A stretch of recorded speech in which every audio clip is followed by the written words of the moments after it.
West Virginia has gone from 0 to 60 in about 5 seconds, considering where we were just 2 or 3 years ago and where we are now in terms of the data that are available.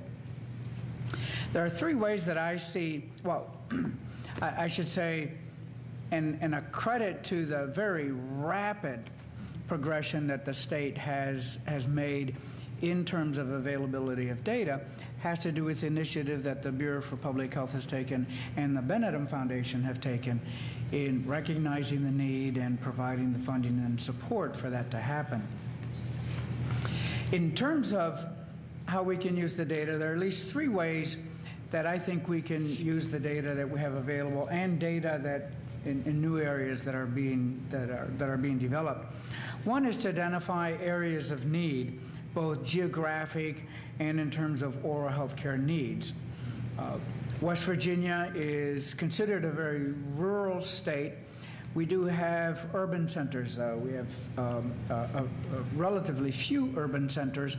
And in oral health, as in all other healthcare services, other healthcare areas, services tend to be concentrated in the urban areas. And so the data that we have can help to put numbers to the need and enable us to make objective statements about the need in some of the underserved areas in West Virginia. Another way that data can be used is to track progress in improving children's oral health programs. There's a lot of doing something just because it seems like it's a good idea or because there's an opportunity to do it. And now that we have data, we can actually track to see whether initiatives are making a difference or not. And that will help the state oral health plan to be more effective and more efficient in the services that it provides. And it'll be exciting to be able to say, yes, over X number of years, we've had these programs, and look, the health status of children in West Virginia has improved. A third area in which data can be used is to advocate for legislation and funding that will benefit children's oral health. For example, in the last legislative session, the perinatal legislation failed.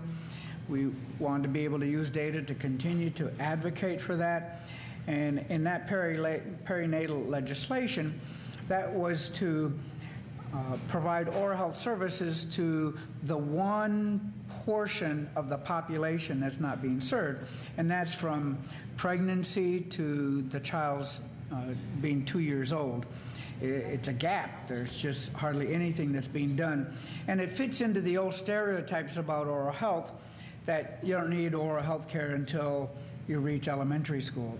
We know now that it's critical that from pregnancy to 2 years of age that oral health be provided. And so we'll be able to use data to continue to lobby for that kind of legislation.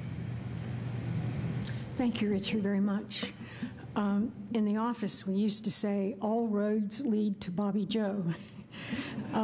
Anytime anybody we talk to, we ask a question, they said, you should call Bobby Joe. So we kept saying in the office, all roads lead to Bobby Joe. So I'm glad. That's a good thing. That's a good thing. Bobby Joe, as you know, West Virginia recently passed a law allowing hygienists to place dental sealants without a dentist's prior approval. How will this new law help bring better oral health to West Virginia children? And what would it take to expand the program to every high-risk school in West Virginia? Okay, I'll answer the first one. This law has great potential to increase access, especially in those provider shortage areas.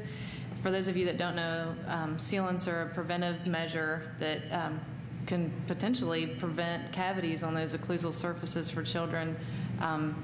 It does have to be done in an isolated area, but it's nothing that that can't be done with a portable equipment. But this law has some great requirements, and I think if anything, it sort of identified and made it public that we as dental hygienists and the dental community see that there is a need and we want to address it. The law says that you can go in and provide that sealant without a prior examination, but it also requires you to collaborate with a dentist.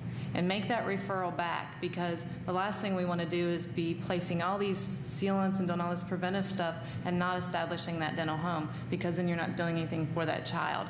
So this streamlines the programs that are already in existence with school-based sealant programs. It opens up the potential for a private dentist to actually go and partner with a public health hygienist, and they can do sealants in the elementary school or the middle school right next door to them. So talk about just a great thing, and I love the fact that it flew through, both the House and Senate and signed. I mean, nationally, people are going, wow, how did that happen? And I think, if anything, it's just the fact that we as a collaborative group have said, you know what, we're doing what's best for the children. And it's not about the dental hygienist, it's not about the dentist, it's truly about the children we serve. That's the theme of the oral health community. It really is. And to answer the second question, that's kind of a little more difficult, but I think, to get school sealant programs in every school, especially these high-risk schools in West Virginia, we have a couple things going for us. One is that collaborative effort. We have the support that not every state has. We have the Department of Ed on board. We have the Office of Healthy Schools. We have the Dental Association. We have the Dental Hygiene Association. We have our school dentistry. We have the school-based health centers. Everybody's in support. There's nobody putting up those barriers. So that's huge. One of the disadvantages, unfortunately, is having that funding. It's very easy to take a nurse or a doctor into, all they need is a stethoscope, basically, and they can put up a shingle. To apply sealants and have those programs, you have to have equipment. That equipment isn't cheap. You have to have the supplies. That's not cheap. So to secure that funding, to expand the existing programs into additional schools and establish new ones, I think is very critical. I think with that being said, there is that, the efforts are being made to go ahead and do that as well. We are working with the DentaQuest Foundation. They did award West Virginia a grant, and we're hoping that we'll be successful in securing year 2 funding to expand those programs, which will help that transition from what the Appalachian Regional Commission and the Benedum Foundation have already established with those 27 communities that are applying school sealant programs. So we're hoping that'll work, but then the next thing is making sure that we do have providers. And part of that will be that with the passing of that legislation to allow dental hygienists to go in without having a dentist look at the child first for that exam. So the hygienist will be able to go in ahead of time, and it'll streamline that a little bit. But at the same time, having those providers, and I think providers, once they see how this new law can potentially expand their private practices, I think we're going to see a great influx. So those are the 2 main things I think that have to happen. Thanks, Bobby Joe. We kept in constant contact during the legislative session. You were up there every day, and you and your colleagues were successful. A couple of audience questions have come in, and so I am going to read them and assign them to people. For Dr. Roush, programs such as the Mid-Ohio, better stay here. Programs such as the Mid-Ohio Valley Health Department Smiles for Life adult program have shown great promise. How can programs like this be replicated around the state to address disparities in adult oral health? That's a great question. Really the key to the Mid-Ohio Valley Smiles for Life program, there was a mission of mercy, I guess a couple years ago.